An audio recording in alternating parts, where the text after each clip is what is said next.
오늘은 어린이 주일로 지키는 주일입니다. 그리고 내일 모레 5월 5일이 되면 또 어린이날 맞이하게 됩니다.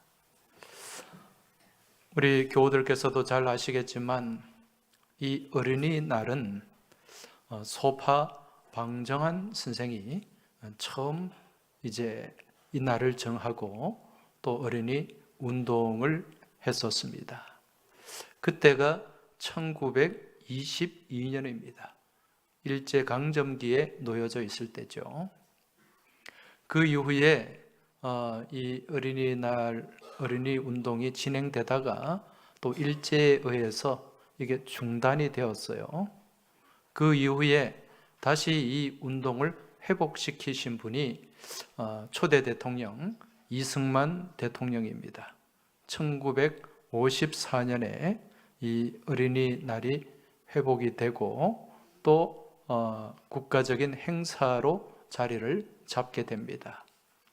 그리고 그 이후에 1961년에 윤보선 대통령, 이분이 이제 어린이날을 처음에는 5월 1일이었는데 5월 5일로 바꾸게 됩니다. 그리고 이날을 국가 기념일로 지정을 하게 됩니다. 이 즈음에 우리 한국 교회에서는 5월 첫째 주일을 어린이 주일로 지키기 시작했습니다. 처음에는 이 어린이 주일을 꽃주일이라 그렇게 불렀습니다. 우리 아이들이 어린이들이 꽃처럼 예쁘게 또 건강하게 그렇게 자라기를 바라는 마음으로 꽃주일이다 그렇게 한 거죠. 그런데 이러한 꽃주일은 한참 역사를 거슬러 올라가게 됩니다. 1857년에 이 어린이 주일이 지켜지고 또 어린이를 위한 예배가 미국 동부에서 드려졌어요. 그때 이 운동을 시작하신 분이 찰스 레너드 목사님입니다. 이 목사님이 1857년에 이제 이 어린이 운동을 시작하시고 또 어린이를 위한 특별 예배를 드리게 됩니다. 그리고 이 날을 장미의 날이다 그렇게 불렀어요. 로즈데이. 여기서부터 꽃주일이 시작이 된 것입니다. 이게 세계 어린이 운동의 시초가 된 역사입니다. 그래서 이러한 어린이 운동, 어린이날 이 시작은 어디에서부터 시작이 되었다? 교회에서부터 시작이 되었고 그러한 영향을 또 우리 대한민국도 받아서 어린이날을 만들고 또 어린이 주일을 지키게 된 것입니다. 그런데 이러한 어린이 운동, 어린이에 대한 사랑의 역사를 더 거슬러 올라가면 누구부터 이 어린이 사랑의 역사가 시작이 되었을까요? 답을 그렇게 너무 쉽게 맞춰버리면 예수님 때부터입니다. 예수님께서 이 어린이에 대한 사랑, 또 어린이를 향한 배려, 이것을 우리에게 가르쳐 주셨어요. 여러분 잘 아시겠지만은 예수님 당시에 그 고대 사회는 이 어린이에 대한 배려가 전혀 없었습니다. 아이들은 존재감 자체가 없었어요. 예수님 당시에도 보면은 사람의 숫자를 헤아릴 때 여성과 어린이는 그 숫자에서 빠집니다. 인구조사 대상에서도 구약에 보면은 빠지는 것을 볼 수가 있습니다. 사람들이 어린아이들을 무시했다는 거예요.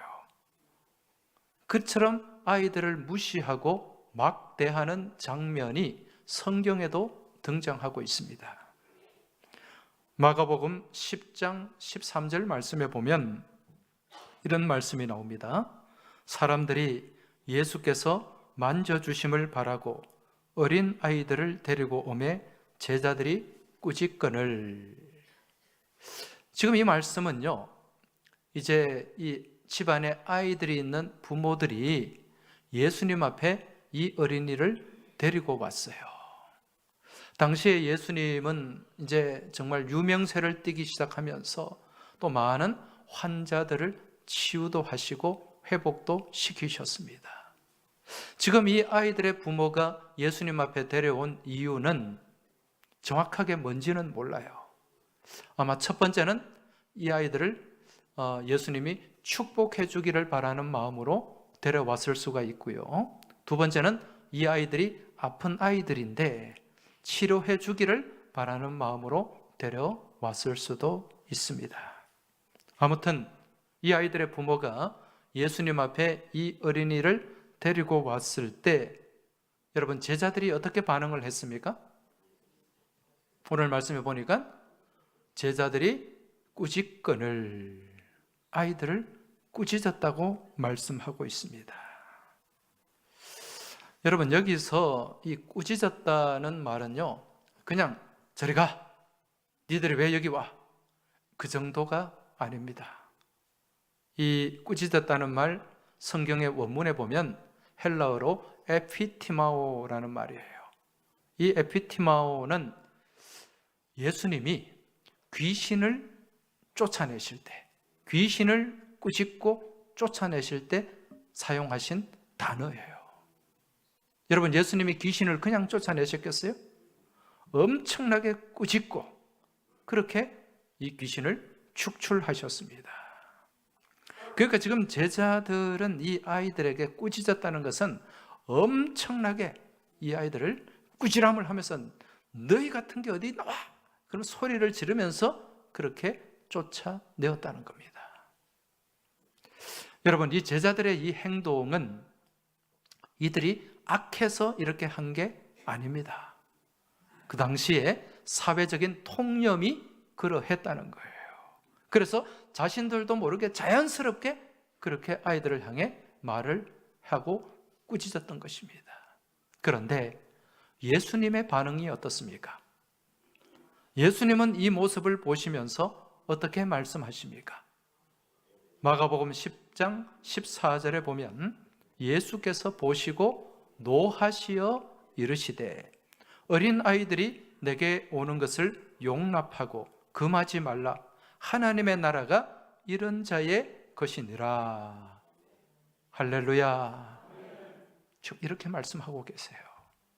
지금 제자들이 이 어린아이들을 막 쫓아내니까 저리 가! 그렇게 막 꾸짖고 소리 지르니까 예수님이 노하셨다. 여러분 이 성경의 이 번역은 굉장히 점잖은 표현이에요. 옛날 우리가 쓰던 개역 성경에는 어떻게 번역을 했냐면 분이 여겨 그렇게 말씀하고 있습니다. 예수님이 분이 여겼다는 거예요. 실제로 헬라어 원문에도 보면 이 아가낙테오라는 동사예요. 이 노하시었다는 것이 아가낙테오라는 단어인데 이 단어는 격분했다는 뜻이에요. 우라가 치밀었다는 뜻이에요. 그러니까 예수님이 이 제자들의 행동을 보면서 격분하신 거예요. 그러면서 어린아이들 내게 오는 거 용납, 쫓아내지 마라. 그렇게 말씀을 하셨던 거죠. 이 상황을 바꾸어 생각하면 우리 주님이 이 어린아이들을 얼마나 귀하게 여기셨고 소중하게 바라보셨는가 이걸 우리가 알 수 있어요. 그래서 이 어린이 사랑에 대한 이 실천, 또 다르게 말씀드리면 이 어린이 운동의 시초는 누구부터였다? 예수님부터였다. 여러분 오늘 말씀에도 보면 이제 제자들이 등장하는데 이 제자들의 관심은요 늘 무엇이었는가? 누가 크냐 하는 거예요. 내 니보다 더 낫다. 내가 니보다 더 커. 이 크기 다툼을 하는 게 제자들의 모습입니다. 이게 관심이었어요. 마가복음 9장에 보면 예수님께서 제자들에게 이제 십자가 죽음을 앞두시고 계속해서 십자가 이 사건에 대해서 그리고 십자가와 부활에 대해서 제자들에게 말씀을 하십니다. 지금 예수님은 지금 이제 공생의 사역을 마무리하면서 이 십자가를 앞두시고 굉장히 마음에 짐이 무거웠어요. 그 고민이 많다고 말씀하셨잖아요. 그래서 제자들에게 계속 이걸 말씀하셨는데 제자들의 관심은 어디에 있었는가? 영 딴 데 있었어요.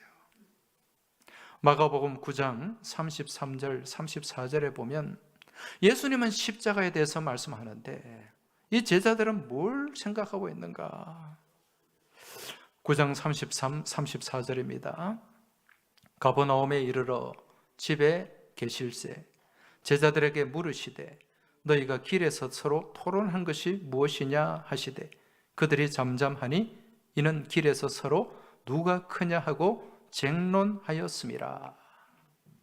지금 예수님이 이 갈릴리 가버나움, 이 가버나움은 갈릴리 호수 주변에 있는 마을인데 예수님의 선교 센터였어요. 여기서 제자들에게 질문을 하십니다. 니들이 아까 길에서 이렇게 올 때 서로 막 논쟁을 하던데 무슨 얘기를 했느냐 이렇게 질문하셨어요. 이미 예수님은 다 아시죠. 그 질문을 하니까 제자들이 대답을 할 수가 없었어요. 무슨 얘기를 했기 때문에? 누가 크냐? 네가 잘났냐? 내가 잘났냐? 네가 똑똑하냐? 내가 똑똑하냐? 이거 서로 다투었기 때문에 서로 누가 크냐 하고 쟁론하였기 때문에 유구무원이었어요. 말을 할 수가 없었죠. 여러분, 이뿐만 아니라 이런 모습들이 수시로 복음서에 등장하고 있어요. 누가복음 22장에 보면은 예수님과 제자들이 마지막 만찬을 하게 됩니다. 여러분, 최후의 만찬이라고 하죠. 이 마지막 만찬이 언제 있었습니까? 예수님이 십자가를 앞두신 전날, 고난주간, 이제 내일이면 십자가를 지시고 십자가에 달리십니다. 그 전날 저녁에 마지막 만찬을 했단 말입니다. 그런데 그렇게 마지막 만찬을 마치고 난 뒤에 이들이 모여서 한 행동, 이거 행동이라고 할 수 없어요. 한 짓이 뭔지 아세요? 누가복음 22장 24절에 보면 또 그들 사이에 그중 누가 크냐 하는 다툼이 난지라. 지금 마지막 식탁을 나누고 십자가 지시는데 그 상황에서도 서로 뭐 가지고 다투고 있었어요? 자리 가지고. 누가 크냐, 누가 높으냐, 이거 가지고 따지고 지금 다투고 있었다는 거죠. 당시에 제자들의 상태가 이 정도였습니다. 여러분, 어디 제자들 뿐입니까? 이 제자들의 부모도 마찬가지예요. 세베대의 아들 야고보와 요한, 그 엄마가 예수님 몰래 찾아와가지고 무슨 말을 했습니까? 다음에 예수님 잘 되면 우리 아들 둘이 야고보와 요한 하나는 좌측에 하나는 우측에 부탁합니다. 그랬습니다. 청탁한 거예요. 늘 자리에 대한 관심입니다. 오늘도 마찬가지예요. 오늘도 그러한 모습이 본문에 그대로 나타나고 있습니다. 오늘 본문 1절 말씀을 한번 보십시오. 그때에 제자들이 예수께 나와 이르되 천국에서는 누가 크니까? 또 누가 크냐고 질문해요. 이제 지금 이 땅에서 네가 크냐 내가 크냐 막 서로 겨루고 견주고 다투다가 이제는 어디까지 갑니까? 천국까지 가는 거예요. 천국에서, 자 그럼 우리 한번 해보자. 천국에서는 누가 크냐? 어떤 사람이 큽니까? 이걸로 다투고 있는 거죠. 여러분, 누가 크냐? 누가 힘이 세냐? 누가 잘났냐? 이거는 비단 이 제자들의 관심만은 아닙니다. 우리가 세상을 살아가면서 세상의 관심이에요. 사람들의 관심입니다. 여러분, 세상 가운데서 네가 잘났느니 내가 잘났느니 네가 똑똑하느니 내가 똑똑하니 서로 다투고 서로 견주고 한번 보세요. 이제 또 지방선거 하면 네가 잘났다, 내가 잘났다 막 들고 다니면서 인사하면서, 여러분 이게 세상의 모습이라는 거죠. 여러분 이게 어른들만 그런 게 아니에요. 아이들도 마찬가지입니다. 여러분 아이들 학교 다니는 학교 안에도 계급이 있는 거 아세요? 제가 부산은 잘 모르겠는데 예전에 제가 부목사로 있을 때 그때 그 교회에 고등학생 하나가 저한테 상담을 하러 왔어요. 제가 이제 전도사 때 지도했던 아이인데 이제 고등학생이 되어서 상담을 하러 온 거죠. 애가 굉장히 심각했어요. 그 이유가 뭔가 얘기를 들어봤어요. 지금 이 아이는요, 그 부모 아버지가 대기업에 근무하다가 이제 중력을 끝내고 나와서 자기 회사를 차렸어요. 근데 그 당시에 회사가 잘 되고 있었어요. 그 경제적으로도 어려움이 없고 그런 유복한 가정의 자녀였습니다. 근데 지금 이 아이가 어떤 고민을 가지고 왔는가? 여러분 그 당시에 아이들이 운동화, 이 운동화를 신는데 주로 이제 그 당시에 인기가 있었던 게 나이키였습니다. 근데 이 나이키 운동화가 보니까 이게 레벨이 있어요. 이게 가격대가 있고 그런 레벨이 있는데 자기는 좀 나이키 운동화의 상위 레벨의 운동화를 신고 싶은데 못 신는다는 거예요. 그런데 내가 이해가 안 돼서 야, 네 아버지한테 사달라 그래. 그게 안 된다는 거예요. 왜 그러냐? 학교 안에 계급이 있기 때문에 그렇다는 거예요. 학교 안에 운동화를 신고 갈 수 있는 이 계급이 있는데 자기 학교에는 4가지 계급이 있답니다. 왕족이 있고 귀족이 있고 평민이 있고 천민이 있대요. 그 왕족이 신을 수 있는 레벨의 운동화가 있고 또 옷도 있는 거예요. 근데 평민이나 천민이 그걸 입고 학교에 오면 완전히 매장당하는 거예요. 왕족이 신을 수 있는 운동화, 귀족이 신을 수 있는 운동화. 그러니까 너는 뭔데? 자기는 평민이래요. 평민이라서 신고 싶은데 아버지는 충분히 사줄 수 있는데 이걸 신고 갈 수가 없는 거죠. 그래서 제가 물어봤어요. 그럼 이 왕족, 귀족 이걸 나누는 기준이 뭐냐? 물어봤더니 이 왕족은요, 일단 집이 커야 됩니다. 그 서울 강남에 아파트 50평 이상이 되어야 된대요. 그것도 그냥 아파트가 아니에요.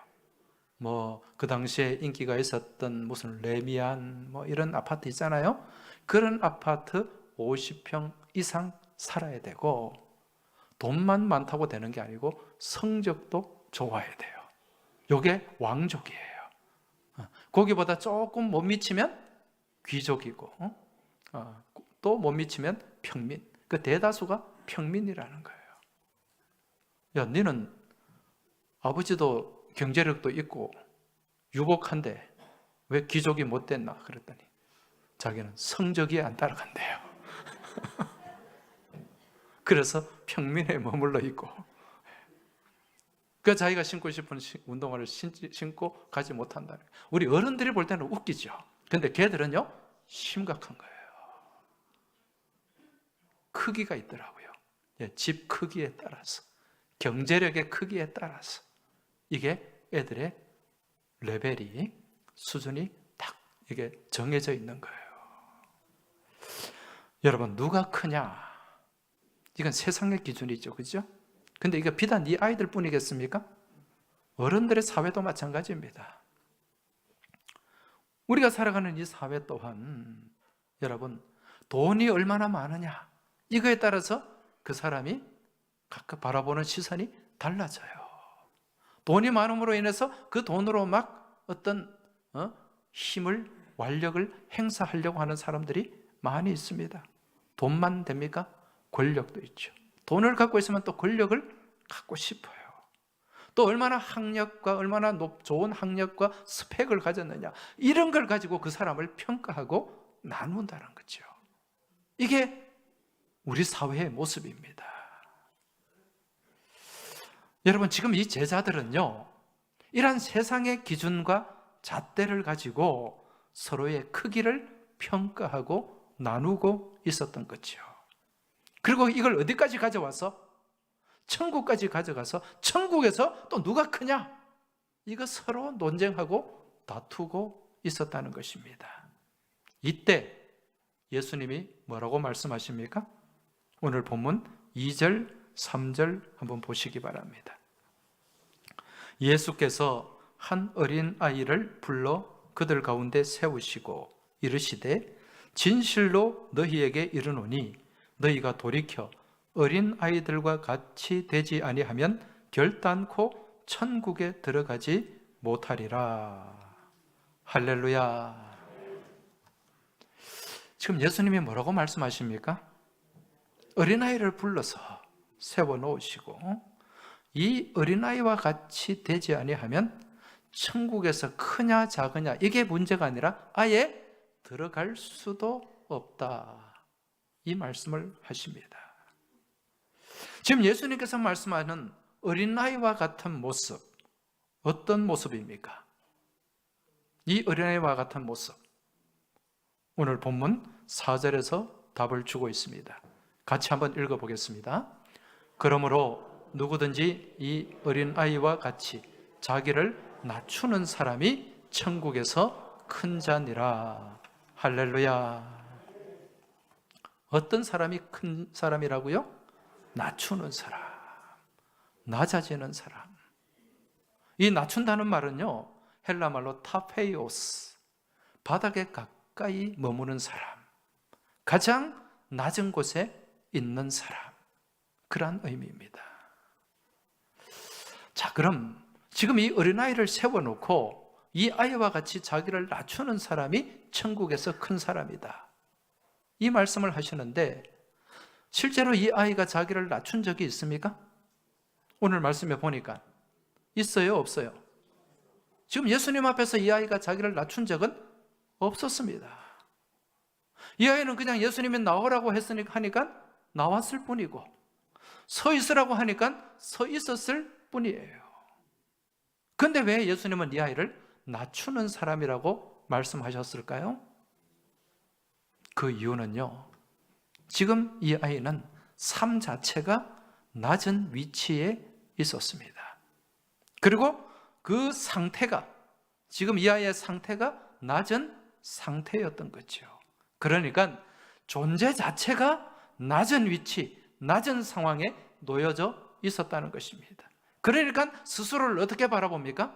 나는 부족한, 나는 부족해, 나는 보잘것없어, 나는 아무것도 내세울 것이 없어, 그런 마음, 낮은 자기 인식이 그 생각 가운데, 삶 가운데 자리 잡고 있었던 거예요. 이런 낮은 자기 인식을 갖고 있는데 교만할 수 있겠습니까? 다른 사람 위에서 막 군림하려고 하고 막 어깨 힘주고 그렇게 할 수 있겠습니까? 아니에요. 지금 예수님이 말씀하는 것은 이러한 낮은 자기 인식을 갖고 있어야 된다는 거죠. 무슨 얘기인가? 우리도 주님 앞에서 사람들 가운데 나 같은 사람이 어디 있어? 나 정도면 막 어깨에 힘주고 목소리 높이고 그렇게 사는 것이 아니라 나는 주님 앞에서 정말 보잘것없는 존재입니다. 나약하고 부족한 존재입니다. 정말 내세울 것 아무것도 없습니다. 이런 자기 인식을 갖고 있으면 여러분, 사람들 앞에서 목소리를 높일 수 있겠어요? 내가 누군데 하면서 어깨에 힘줄 수 있겠습니까?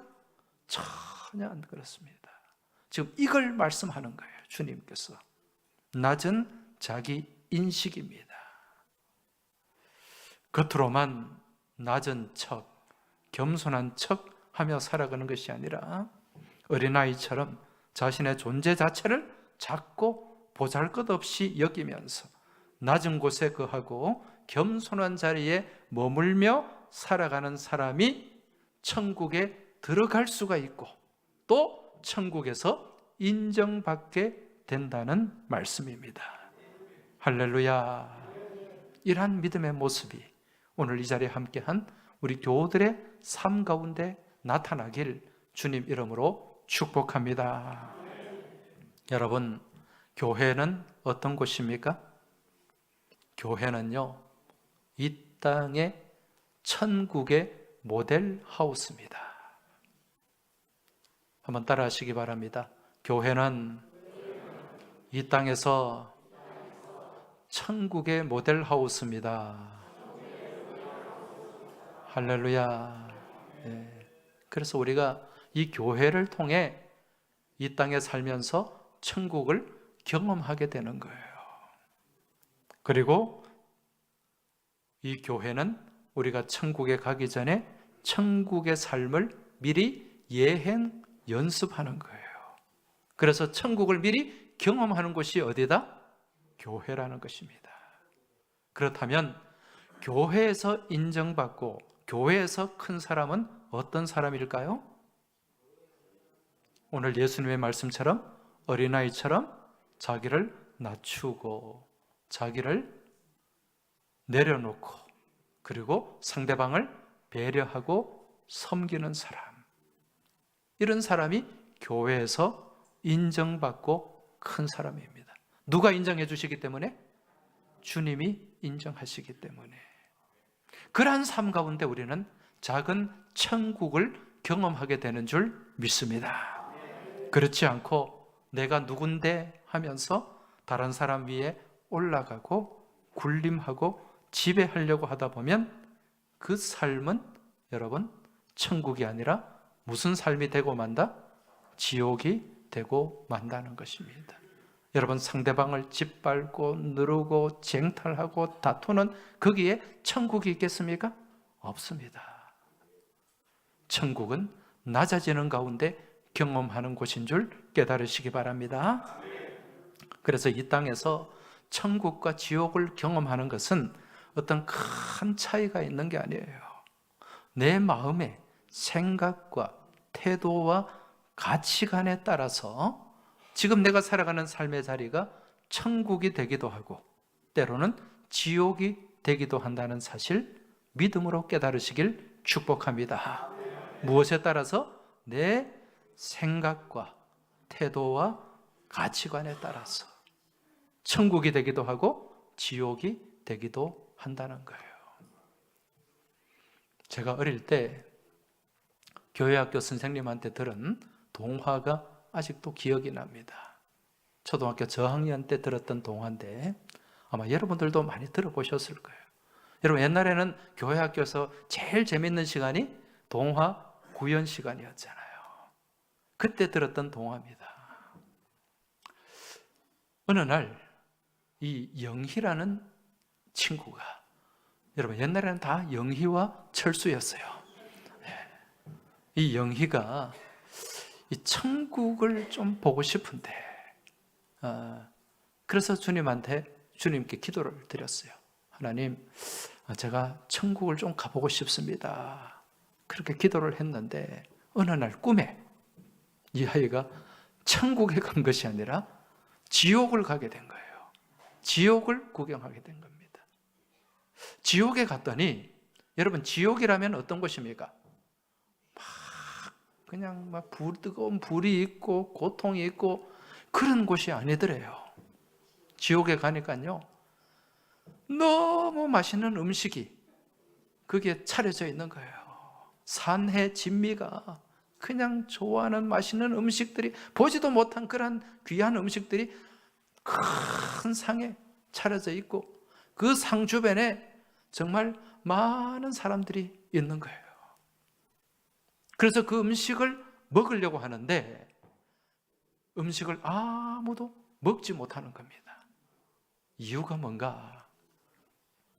이 지옥에 있는 사람들 보니까 다들 이 음식을 잡았는데 이게 굽혀지지 않는 거예요. 팔이 굽혀지지 않는 거예요. 이게 안 굽혀지니까 어때요? 아무리 노력해도 이게 안 들어가는 거라. 그러니까 이 너무도 맛있는 음식, 이걸 못 먹으면 배는 고파 죽겠는데 그거 보고 이거 못 먹으니까 속된 말로 환장하는 거예요. 환장하는 거예요. 그러니까 막 서로 먹으려고 소리 지르고 아우성 가운데 이게 막 그냥 그런 곳이 지옥이더라는 겁니다. 또 제가 이 말씀 드리면 아니 그 손으로 먹지 말고 입으로 그냥 가서 지옥에도 누룩이 있어요. 손으로 집어가지고 먹어야 돼요. 예. 그리고 이제 지옥의 경험이 끝났어요. 그 다음에 며칠 뒤에 또 꿈을 꾸게 되는데 이 영희가 이번엔 어디를 갔다? 천국을 갔다. 천국에 가니까 어때요? 똑같아요. 큰 상에 지옥에서 봤던 그 맛있는 음식들이 그냥 한 상 그냥 가득 차려져 있고 그 주변에 많은 사람들이 있는 거예요. 그런데 이 천국에 갔더니 사람들이요 울부짖는 사람도 없고 괴로워하는 사람도 없어요. 너무너무 행복한 거예요. 왜 그랬을까요? 음식을 집어가지고 제 입에 가져가는 것이 아니라 서로 넣어주는 거예요. 집사님 이거 한번 드셔봐.